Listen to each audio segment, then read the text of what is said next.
నగరంలో పైడితల్లి అమ్మవారి సిరిమానోత్సవం వైభవంగా జరుగుతోంది. అయితే చిన్న అపశృతి చోటు చేసుకుంది.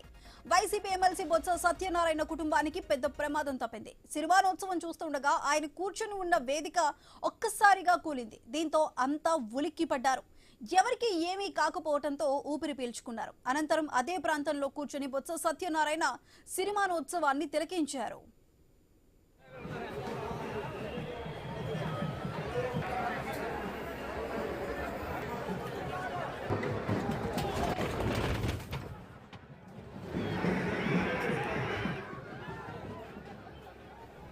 విజయనగరంలో పైడితల్లి అమ్మవారి సిరిమానోత్సవం వైభవంగా జరుగుతోంది. అయితే చిన్న అపశృతి చోటు చేసుకుంది.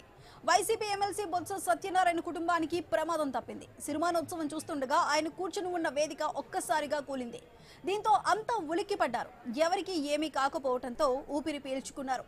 అనంతరం అదే ప్రాంతంలో కూర్చొని బొత్స సత్యనారాయణ సిరిమానోత్సవాన్ని తిలకించారు.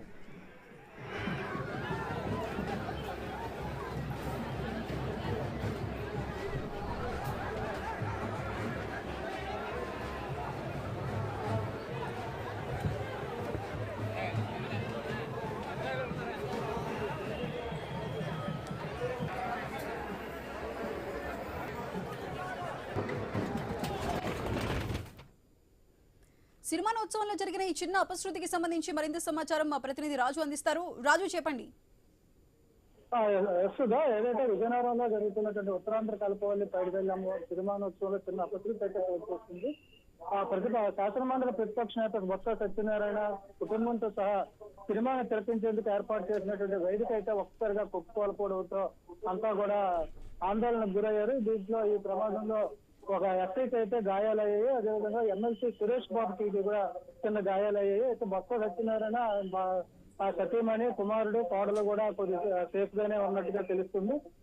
ఏదైతే వేదిక ఒకసారిగా అక్కడికక్కడే కుప్పకూలిపోవడంతో ఒకసారిగా అందరూ ఆందోళన అయితే చెందడం జరిగింది. ఏదైతే విజయనగరంలోని అర్బన్ బ్యాంక్ దగ్గర ఏర్పాటు చేసినటువంటి ఈ వేదిక తొలిసారిగా ఈ వేదిక మీద అయితే ఈ రోజు బొత్స ఫ్యామిలీ కూర్చోవడం జరిగింది. గత 25 ఏళ్లుగా ఎక్కడైతే అమ్మవారి సిరిమానోత్సవం తిలకిస్తున్నారో ఆ ప్రాంతం కాకుండా వేరే ప్రాంతంలో ఇక్కడ కూటమి ప్రభుత్వం అయితే ఏర్పాట్లు చేయడంలో ఆ ఏర్పాట్లలో కూడా చిన్న పొరపాట్లు జరిగినట్టుగా కూడా అధికారులు కూడా గుర్తించారు. దీనికి సంబంధించి కూడా అయితే